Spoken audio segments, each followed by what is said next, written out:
There's a reason for that statement. Okay, tech committee.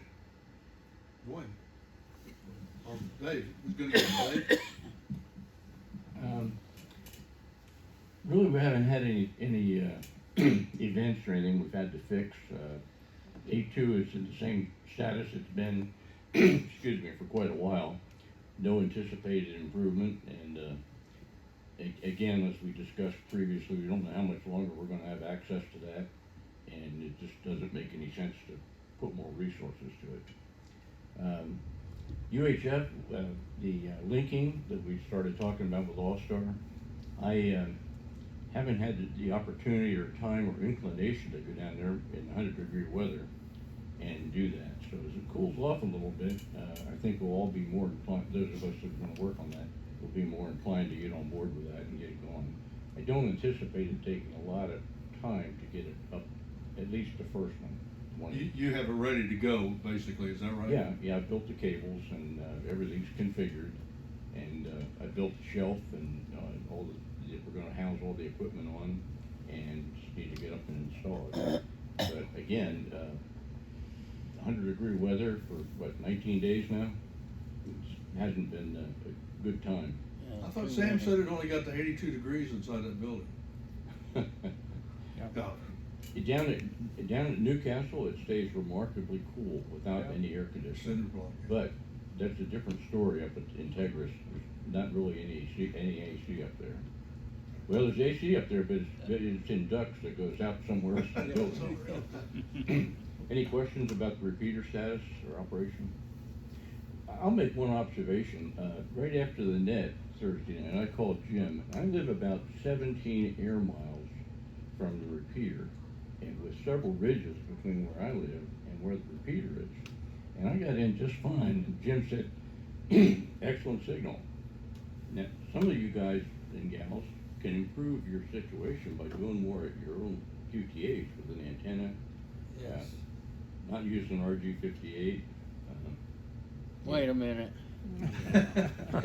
I used to be fine in the A2 and not Clear as now a with bell the you same were. situation. Yeah, something's changed. Well, I can tell you that when you were talking, when you guys were talking, I was listening to input signal on both of you, and from my location in west of Yukon, and you guys were pinning my S meter, and so was Coy, and so, I mean, there's obviously you're not trying to say that the machine doesn't have a problem, but No, it's but got a I'm saying, problem. in light of its problem, you can improve your signal into the repeater by doing something at your Right. location. And put up a decent antenna.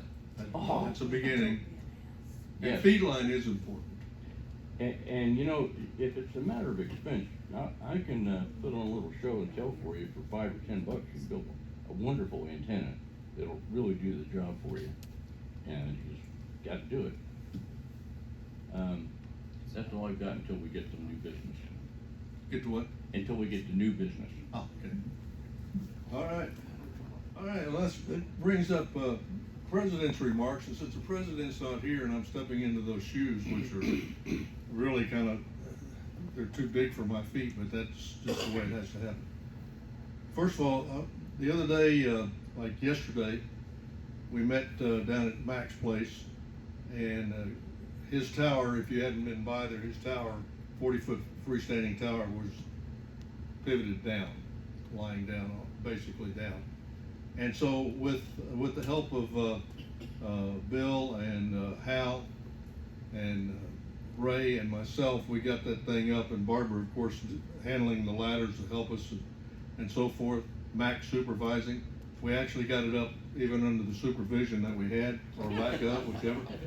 And so at this point in time, I want to say thank you to everybody that was there and helped, and those of you that were just thinking about us, we appreciate that. It was a little bit warm, but it wasn't too bad. And now Mac has a 40-foot freestanding tower in his backyard, ready for him to get those Yaggies built, and we'll get them stuck in the air for him. Other than that, the only thing else I was going to comment on was the concerning the repeater, which we really talked about as far as the input signals and so forth. So,